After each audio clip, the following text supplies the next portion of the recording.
Let's get into it. Number 1. The paper bill. Back in the day, getting your monthly statement was just part of the deal. Your bank, your phone company, your electric company. They'd mail you a piece of paper showing exactly what you owed. It was free. It was expected. Then someone in a boardroom had a brilliant idea. They wrapped it in a nice green package called going paperless. Save the trees, they said. But here's the catch. They made paperless the default and the free option. Want that physical statement? That'll be $3 to $5 per month. Some credit card companies charge almost $2 per statement. That's $24 a year just to receive a bill. You're paying them to tell you how much money you owe them. It's like paying a restaurant $5 just to bring you the check. And they claim it's about the environment. But if it was really about saving trees, they wouldn't charge you for it. The truth is simple. It's pure profit. For someone paying just a few bills a month, you're looking at $50 a year or more just for receiving pieces of paper. Number 2, the toll transponder fee. Back in the day, you'd drive up to a toll booth, hand over cash, and keep moving. Then toll agencies went electronic, easy pass, fast track. They promised faster travel, and it did work. But here's where it gets shady. Many toll agencies now charge you a monthly fee just to have the transponder. New Jersey charges $1 per month. Some states charge up to $9 per year just to own the device. But it gets worse. If you don't have a transponder, they'll photograph your license plate and mail you a bill that's significantly higher, sometimes double, plus administrative fees. So you're forced to rent their device and pay monthly fees, or pay inflated prices as punishment. You're paying a subscription to pay tolls. Number 3, check baggage on airlines. For decades, checking your bag was completely free. Then 2008 hit, and American Airlines was bleeding money.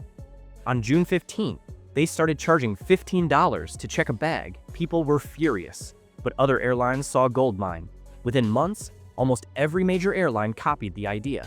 That original $15 fee has doubled to $30 or $35 per bag. In 2019 alone, U.S. airlines collected over $5 billion just from baggage fees. $5 billion. The cost of handling bags hasn't changed much. The only difference is now airlines are making billions in pure profit from something that used to be included in your ticket price. Number 4, bottled water. Back in the day, water was just water. You turned on your tap and out it came. Free, clean. But in the 1970s, marketing geniuses thought they could put it in plastic bottles and charge people for it. They ran ads showing pristine mountain springs and used words like pure and natural. They made tap water seem dirty and unsafe. Meanwhile, many companies were just filling bottles with filtered tap water. Aquafina got caught. They had to admit their water came from public water sources. They were selling people the same water from their taps with a 2,000% markup. The bottled water industry is now worth over $200 billion. Here's the kicker. In the United States, tap water is actually more strictly regulated than bottled water. Number 05, parking your car. In 1934, Oklahoma City streets were chaotic. People parked wherever they wanted for as long as they wanted. Carl McGee invented the parkometer put in a nickel, get an hour of parking. The first meters were installed on July 16, 1935. People hated them. They called it an illegal tax. But suddenly, there were parking spots available. Businesses made more money. The city made money from meters and fines. Within a few years, parking meters were everywhere. Carl's company made millions by convincing everyone to pay for something that used to be free. Now parking in most cities costs a fortune. What started as a solution became a massive revenue generator. Number 06, YouTube Premium.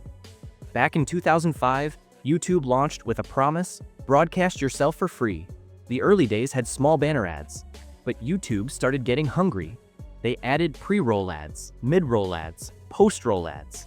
Watching a 10-minute video became an obstacle course of commercials. Then YouTube introduced their solution. Pay us $13.99 per month and we'll remove the ads we just put there. Create the problem, sell the solution. By 2023, YouTube Premium had over 80 million subscribers. But even after paying for Premium, you still see ads. They're called integrated sponsorships. You're just paying to remove YouTube's ads, making the service work more like it used to for free. Number 7, the rest of your video game. The year is 2006, and Bethesda released Horse Armor DLC for The Elder Scrolls Oblivion. For $2.50, you could buy armor for your virtual horse. Before this, when you bought a game, you got the whole game. But this horse armor was already in the game files. They just locked it behind a paywall. Bethesda made so much money that other companies took notice. Suddenly, everything became downloadable content. Want the true ending? $15. Fighting games that once came with all characters now lock half behind a paywall. Companies realized they could charge $60 for an incomplete game, then charge another $60 in DLC. This created whales who spend thousands on microtransactions. Number 8, air for your tires. Every gas station had a free air hose. You'd pull up, fill your tires, and drive away. But in the late 1970s, someone thought charging for air would be profitable. The coin-operated air machine was born. Companies claimed they needed money for maintenance, but it's air. It's literally everywhere. California passed a law saying stations had to provide free air if you bought gas, but stations found a loophole. They made coin-operated machines with tiny signs saying "Ask attendant for free air." These machines now charge about $1.50 for a few minutes of air. They're charging you for air, one of the most abundant resources on Earth. Number 9, resort fees. You're searching for hotels in Las Vegas. You find a deal, $99 a night. But when you get there, that $99 room is actually $159 because there's a mandatory resort fee. In the 1990s, a Las Vegas hotel decided to split up the price, advertise low, then surprise guests with extra charges. These fees supposedly cover the pool that was always free, the gym you'll never use, and the in-room safe. These fees are mandatory. Even if you never use anything, you're still paying. Hotels love these fees because they can be taxed differently than room rates. It's a way to hide the true cost and make more profit. Number 10, ATM surcharge fees. In the early 1990s, ATMs were mostly free. They were a service for customers. Then independent operators started putting ATMs in convenient spots but charging people for using them. Banks realized they could also charge people for accessing their own money. Today, the average ATM fee is over $4.70 per transaction.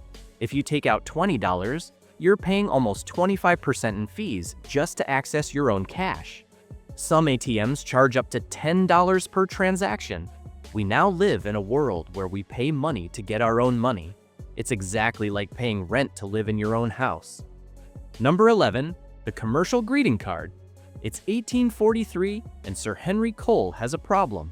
He needs to write personal Christmas letters to everyone he knows.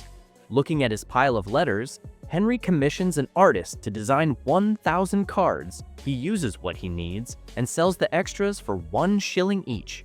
Before this, people wrote nice letters for free. It was personal and meaningful. But once people realized they could buy pre-made cards, the greeting card industry exploded. By 1880, companies were printing millions of cards a year. Today, it's a multi-billion-dollar industry.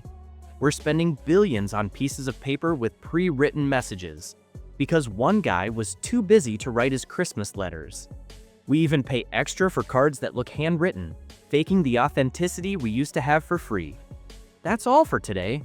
I'll be making similar videos in the future. Subscribe to see them.